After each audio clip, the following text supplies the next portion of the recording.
Here I've got iPhone XS, and let me show you how to change the dictionary on the following device. So at first open the settings, then find and select General, and here scroll down, and under Language and Region you will notice Dictionary, so just open it.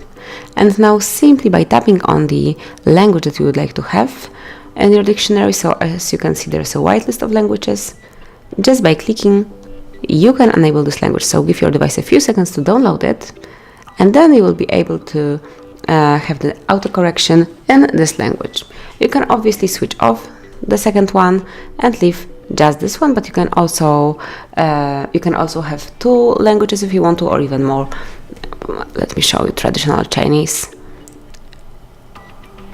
Just give your device a few seconds, and now as you can see you've got 3 dictionaries in your device. So once you will be writing some messages, you will be able to switch between them. So that's it. Thank you for watching. Please subscribe our channel and leave the thumbs up.